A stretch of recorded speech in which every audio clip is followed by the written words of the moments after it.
Sunday வந்தாலே கிச்சனுக்குள்ளே போகவே முடையே இருக்குங்க.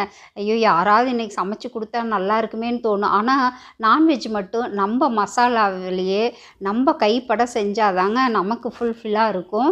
அதனால் இன்றைக்கி சிக்கனில் தண்ணி குழம்பு நாங்கள் சேல்ஸ் பண்ணிகிட்ருக்கிற நாட்டுக்கோழி மசாலாவில் கடாயில் ஆயில் விட்டு கடுகு, வெங்காயம், இஞ்சி பூண்டு பேஸ்ட்டு, ஒரு தக்காளி கையில் புளியணுங்க. அதுதான் கை மணம் அப்படின்றது.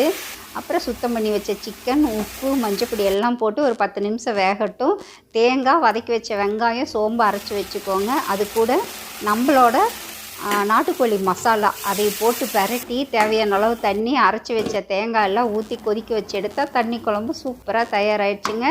அதே போல் சிக்கன் 65 மசாலா போட்டு கொஞ்சம் இஞ்சி பூண்டு பேஸ்ட்டு, முட்டை வெள்ளைக்கருவு கலந்து ஒரு 20 நிமிஷம் ஊற வச்சு பொரிச்சு எடுத்தால் 65 தயார். ஒயிட் ரைஸு, தண்ணி குழம்பு, அதே போல் ரசம் பூவா சாப்பிட்டா தான் வயிறு ஃபுல்ஃபில்